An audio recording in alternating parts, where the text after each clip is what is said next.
Historias reales de innovación con Vanessa Carrera.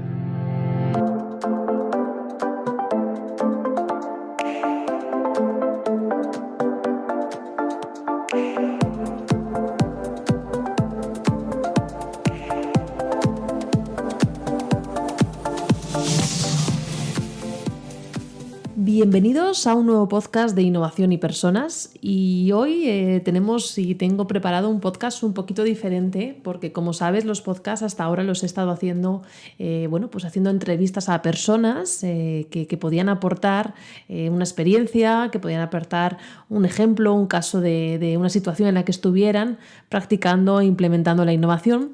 Y en este caso va a ser un poquito diferente porque voy a empezar a hacer podcasts en los que también esté compartiendo yo sin hacer una entrevista, sino que compartiendo yo mi propia experiencia, y por eso este es un poquito especial, porque es el primero en el que yo no voy a entrevistar a nadie, sino que te voy a compartir, en este caso, algunas herramientas para gestionar los cambios.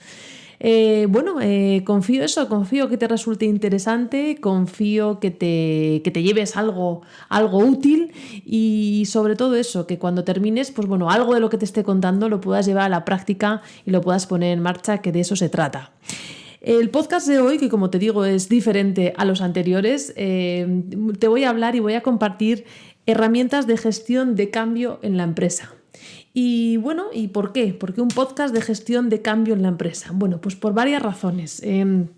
La primera de ellas es porque vivimos en un momento, en un entorno que parece que va a un ritmo de cambios muy acelerado. Parece que lo que aprendíamos ayer ya no sirve hoy. Yo me encuentro con personas que están con un entorno empresarial, que están cambiando de funciones, que están cambiando de puestos, personas que tienen puestos de trabajo que antes no existían. De hecho, hay un dato que es que los trabajos más demandados el año pasado no existían en el 2017. Yo creo que siempre hemos estado cambiando, yo creo que esto del cambio no es nuevo. Lo que pasa es que sí que tenemos un elemento, un factor un tanto diferente, que es, por ejemplo, la tecnología, ¿no? Entonces la tecnología nos hace ir a un ritmo de cambios mucho más rápido que antes. Pero como te digo, yo creo que siempre estamos cambiando, y yo creo que siempre seguiremos cambiando, porque el cambio es algo natural y porque el cambio, es parte de la vida. Entonces, te voy a compartir algunas herramientas que pueden ser interesantes a tener en cuenta, y tanto si tú estás en un momento de cambio, como si, por ejemplo, tú estás liderando un equipo o tú estás gestionando en un grupo de personas o en un equipo esta parte de cómo puede ayudar a que la persona se mueva y cambie, ¿no? Yo me encuentro con muchas veces que a veces me llaman precisamente por eso, porque me dicen, Vanessa, tenemos que adaptarnos a una nueva situación, tenemos personas que no quieren, que se resisten a cambiar, ¿qué podemos hacer, ¿no? ¿Qué podemos hacer con ellos? Lo primero es entender que a las personas no es que nos cueste cambiar, sino nos cuesta, primero, cuando no elegimos el cambio. Es muy diferente cuando algo lo eliges, cuando algo lo haces por tu propia motivación, a cuando te lo imponen o cuando tú sientes que te lo están imponiendo. Entonces, a las personas lo que nos cuesta es cambiar cuando no entendemos por qué de ese cambio, cuando no hacemos nuestro ese cambio. Y otra de las cosas que nos cuesta es entender que hay una serie de resistencias, ¿no? de frenos, no voy a llamarlo frenos, que si los tenemos en cuenta en nuestro proceso de cambio nos puede ayudar para hacer ese cambio de una forma más ágil. Así que vamos a comenzar. Como te decía, lo primero de todo para mí es algo muy importante, que es entender las razones del cambio, entender por qué hago este cambio. Algo también muy interesante es conectar con nuestros beneficios. Es decir, si yo hago este cambio, ¿para qué me va a servir? Incluso conectarlo con algo más grande. Vale, necesito hacer esto nuevo, pero ¿con qué más conecta? ¿Esta función o esto que tengo que hacer nuevo, con qué más conecta? Y aquí os voy a poner, te voy a poner un ejemplo. Imagínate, a ver qué ejemplo puedo poner que sea así fácil de entender y que represente estos tres elementos, ¿no? Conectar con razones, conectar con beneficios y también conectar ese cambio con algo más grande, ¿no? Con otros todos. Yo recuerdo una vez, no hace mucho, hace un par de años a lo mejor, me acuerdo que dentro del equipo la persona que nos llevaba la parte técnica, ¿no? Quería que utilizara el CRM, un CRM para, pues para incluir ahí a los clientes que íbamos viendo, que íbamos visitando, pues para conocer un poquito, pues eso, pues la historia, ¿no? Y tener la información registrada de los clientes. Y yo recuerdo que en ese momento me costó muchísimo y dije, ¿qué me está pasando? O sea, a ver, ¿qué hay aquí? ¿Por qué me está costando ir al CRM y subir, actualizar, si voy a visitar a un cliente, si estoy en una conversación? ¿Qué es lo que me está pasando? Y una de las cosas que detecté precisamente fue que yo no entendía por qué hacía eso. Me lo había dicho la persona que se ocupaba de la parte técnica, pero yo no lo había hecho mío. De hecho, me sonaba un poco como tienes que hacer esto, ¿no? Y desde ahí yo pues no lo acababa de hacer mío. Entonces para mí fue importante eso, primero conectar de por qué era importante. En ese momento estábamos desarrollando la empresa y para mí era importante porque conectaba con una razón importante que era seguir creciendo, seguir ayudando a hacer crecer la empresa, ayudar a hacer crecer, pues en este caso, el negocio. Cuando conecté eso con esto, pues de esa forma fue mucho más sencillo y empecé a utilizarlo. Otra cosa que también hice fue conectar con los beneficios de eso. Es decir, pues si utilizo el CRM, ¿qué beneficios voy a tener? Y luego conectarlo con algo más grande, que era, no solo es utilizar el CRM, sino esto con qué conecta. Conecta con el proyecto empresarial, conecta con mi visión de lo que quiero hacer, conecta incluso con mi proyecto de vida, porque si consigo que esto funcione, pues voy a tener una vida que es la que quiero llevar, pues acorde, ¿no?, a lo que quería en ese momento. Entonces es importante entender las razones, hacerlas nuestras y si estoy trabajando y ayudando a otra persona, ayudarle a entender sus razones, a valorar lo que para esa persona es importante e incluirlo, beneficios y conectarlo con algo más grande. Segunda clave, importante para mí, tiene que ver con identificar los frenos. Y frenos pueden ser de diferentes formas.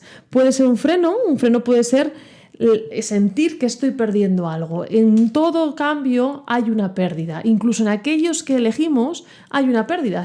Puede haber una pérdida. Entonces, yo me puedo cambiar de trabajo y elegir ese cambiar de trabajo, y a lo mejor lo hago súper ilusionada y muy contenta y muy feliz porque me quería cambiar de trabajo o de empresa, y desde ahí a lo mejor estoy sintiendo que estoy perdiendo el contacto con mis compañeros o que estoy perdiendo, el maravilloso despacho que tenía en esa empresa. Entonces, desde ahí es importante identificar las pérdidas que estoy sintiendo que tengo e incluirlas en el cambio. Por ejemplo, en el caso de, imagínate que quiero cambiarme de empresa y lo que hago es eso, es que siento que voy a perder el contacto con mis amigos y mis compañeros desde hace años. Pues si yo lo tengo en cuenta, a lo mejor me cambio de empresa y lo que voy a hacer a partir de ahora es promover una reunión o una comida mensual con mis ex compañeros. Y así estoy teniendo en cuenta esas pérdidas para poder hacer ese cambio. Otro de los frenos que puede aparecer son las creencias que tenemos sobre algo. Y al final, ¿qué es una creencia? Más que qué es, para mí lo importante es entender cómo hacemos esa creencia. Y muchas veces esa creencia la hacemos conectando diferente información. De alguna manera ponemos el foco en una parte de la realidad y desde ahí empezamos a hacer conexiones con esas partes de la realidad y descontamos otras. Para mí lo más interesante de las creencias es que, como las hacemos nosotros, las podemos transformar nosotros. Así que identificar qué creencias tengo en este momento sobre esto que me está costando y vamos a ver qué hay ahí, vamos a explorarlas, ¿no? A veces me gusta también poner el ejemplo que una creencia es como si fuera una mesa. Entonces, ¿te imaginas una mesa? Coges una mesa y tu creencia sería como la parte de la mesa y a esa mesa tiene una serie de patas que serían como las evidencias que yo selecciono de la realidad. Entonces lo que hago es que, si quiero cambiar esa creencia, si quiero transformar esa creencia, le voy a dar la vuelta a la mesa y voy a buscar nuevas patas, nuevas evidencias que me sujeten esa nueva creencia, ¿no?, de alguna manera. Entonces, pero para poder cambiar o transformar una creencia, lo primero es identificarlo. Así que lo primero que te invito a hacer, o incluso si trabajas eso con otras personas, vamos a ver qué creencias tienen estas personas, vamos a identificarlas, vamos a ver cuáles de ellas están limitando, están frenando ese cambio y vamos a transformarlas. Otra parte también fundamental tiene que ver con entender el proceso emocional del cambio, ¿no? La curva del cambio. Entonces, en cualquier tipo de cambio pasamos por una serie de etapas emocionales. Esas etapas te las voy a contar a través de un ejemplo, ¿sí? Imagínate, por ejemplo, voy a poner un cambio primero más negativo, por poner la etiqueta de negativo o inesperado, desagradable, y luego lo trabajaremos también con uno que sea más positivo, por ponerle esa etiqueta de positivo, o que tú puedes ir a buscar, porque en cualquiera de los dos casos se produce esta curva emocional, si bien es verdad que, bueno, que en algunas fases es un poquito diferente cuando tú no quieres ese cambio. Imagínate que dentro de que mañana llegas a tu puesto de trabajo, a tu empresa, y te dicen que, pues que te van a despedir, que te despiden. En ese momento hay un momento emocional en el que tú entras en una etapa, en una fase de shock. Entonces es un momento que te quedas como eso, como parado, ¿sí? Después la siguiente fase sería una etapa de negación. Lo típico de esto no me puede estar pasando a mí. Seguro que hay un error, seguro que se han equivocado y que ese nombre no es el mío y algo tiene que estar pasando aquí.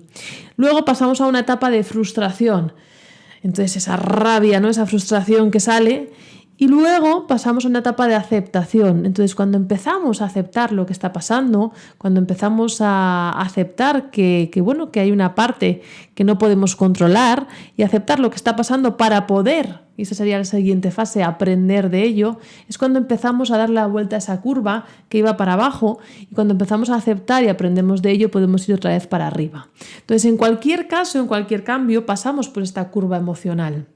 El otro día estaba trabajando con un equipo en un proyecto de innovación, y el equipo estaba en frustración porque habían recibido un feedback negativo y no esperado del equipo directivo, en este caso, que les daba un feedback de cómo estaban trabajando y del proyecto de innovación.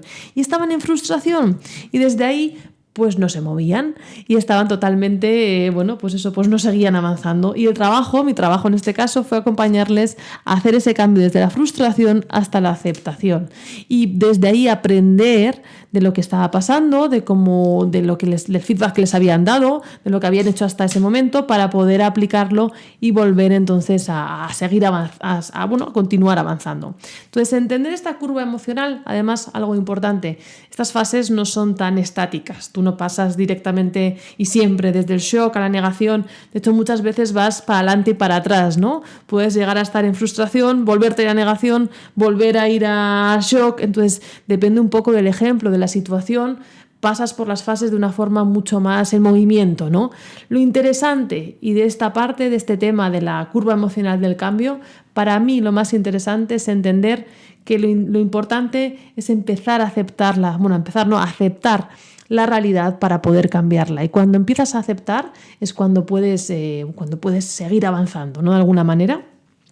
Siguiente punto. Luego haremos una recopilación de todos. Importante, prepararnos. ¿A qué me refiero? Bueno, pues que muchas veces queremos que alguien, o incluso nosotros mismos, hagamos un cambio y no nos preparamos para ello. Entonces hay una frase que además se dice mucho en todo esto de la motivación, ¿no? de la motivación y del hacer, ¿no? Esto de querer es poder.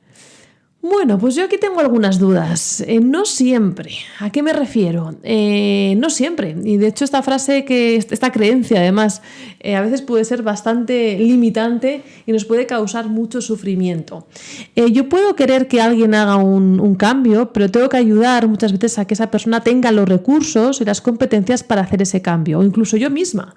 Yo, por mucho que ahora me propusiera y me motivara a empezar a dar saltos, si me dijerais que hablara chino y que hiciera este podcast en chino, por mucho que yo me motivara, no podría hacer el podcast hoy en chino. ¿A qué me refiero? En ese caso, por mucho que yo quisiera hacer este podcast en chino, no podría, porque no tengo las competencias, no tengo la habilidad, no tengo para hablar ese lenguaje, ese idioma. Entonces, ojo con este querer es poder. Es muy importante tener las ganas, tener la motivación, estar conectado, por supuestísimo, con tus razones, con tus valores, y tener esa predisposición, ¿no? Esa base de actitud. Y muchas veces lo que también tenemos que tener es estar preparados con esos recursos, con esas competencias, con esas habilidades para poder hacerlo. Y entender esto para uno mismo lo primero, pero también cuando trabajamos en equipo, es fundamental, porque a veces estamos queriendo que el otro haga algo, pero es que a lo mejor no sabe cómo hacerlo. Entonces, bueno, detectar también qué cosas le faltan o necesita desarrollar. Y no quiere decir que no lo pueda hacer.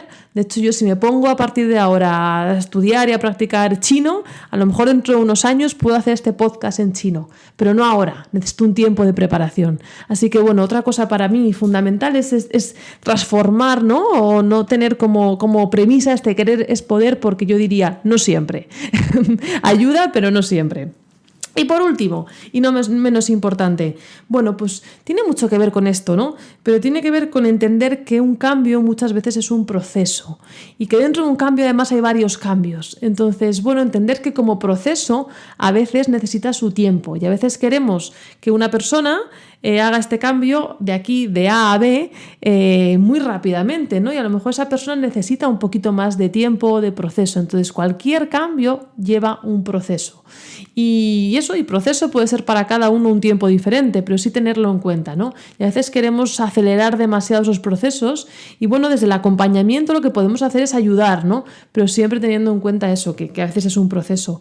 Y teniendo en cuenta que es un proceso, para mí sí que es importante que identificar cuáles son las acciones, los micropasos, aquellas pequeñas acciones que puedes ir haciendo para ponerte en movimiento dentro de ese proceso.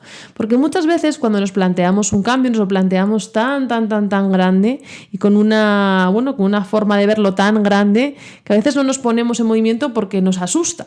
Entonces, bueno, detectar esas pequeñas acciones que me ayudan a ponerme en movimiento iba a decir como de una forma un poquito más sencilla, más fácil, me hace estar en acción, ponerme en la rueda y poquito a poco, microacción a microacción, pues has conseguido llegar donde querías, ¿no? A mí me gusta decir que visión grande y paso pequeño. Y bueno, estos son un poco, voy a resumir y ahora igual te pongo algún ejemplo más para concretar. Importante, identificar, entender las razones del cambio, hacerlo nuestro o ayudar a la otra persona a hacer lo suyo, ayudarle o si es para nosotros, conectar con nuestros beneficios. ¿Esto para qué me sirve? ¿Esto para qué me va a servir? Y también con qué conecta eso, con qué otras partes más grandes, ¿no? Porque a veces, bueno, si yo encuentro que el beneficio es que voy a desarrollar mejor mi negocio o más eficazmente, además eso conecta con que voy a tener más tiempo libre para mi vida personal y para mí eso es importante. Entonces, ¿con qué más conecta? Segundo, identificar los frenos.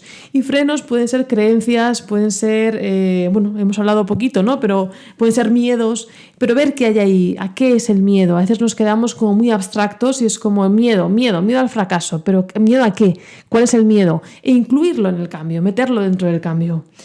Y bueno, entender el proceso emocional, ¿no? Cómo funcionamos emocionalmente ante los cambios y acompañar. Y además cuando entiendes lo que te está pasando, bueno, pues si estoy en la parte del cambio, voy a ver cómo puedo acelerar a pasar a la fase de aceptación para aceptar lo que está pasando para poder cambiarlo. Prepararme o para ayudar a preparar a otro. ¿Qué necesito? ¿Qué recursos necesito que a lo mejor no tengo en este momento? ¿Qué habilidades tengo que desarrollar? Y tener una visión grande, una visión que me motive y también unos pasos pequeños, tirar de micropasos y entender que el cambio es un proceso. Y bueno, yo creo que con esto te he contado como algunas de las claves principales para poder gestionar eso, el cambio de uno mismo, también ayudar a hacerlo a otro. Y también algo que suelo hacer también y que para mí es importante cuando empezamos un proceso de cambio, es también encontrar aquellos indicadores, es decir, qué voy a tener que me va a ir marcando lo que me va a medir mi avance, ¿no? Y mi progreso. Entonces, algo que también solemos hacer cuando trabajamos en procesos de cambio es, identificar primero dónde estamos, de dónde partimos, ese punto de partida, ¿qué hay? ¿Qué es lo que hay aquí? Identificar esas direcciones hacia las que queremos ir y luego identificar esos marcadores, a mí me gusta más llamarlos marcadores, que nos ayuden a notar nuestro progreso, nuestro avance. Así que otro reto que tienes es identificar dónde estoy, identificar esas direcciones y esos marcadores, esas cosas que yo tengo ahí y que me van a servir para ir midiendo el cambio. Así que nada, que confío que te haya resultado interesante. Ya sabes que si te apetece, si te lo pones en práctica y te apetece compartirme algo, o tienes alguna duda o alguna sugerencia o algo que necesites, estoy aquí para eso, así que escríbeme y yo estaré encantada de contestarte, de charlar, y también te animo a que si hay algún tema que te apetece que trabaje, que tenga que ver con mis áreas, ¿no?, de experiencia, que tienen que ver con la innovación, con la creatividad, con la gestión del cambio, con el desarrollo organizacional o de personas, pues que me escribas, que estaré encantada de escuchar qué te apetece o qué necesitas y poder hacer podcasts que estén enfocadas a esa necesidad. Mil gracias por escucharme y nos escuchamos en el próximo podcast de innovación y personas.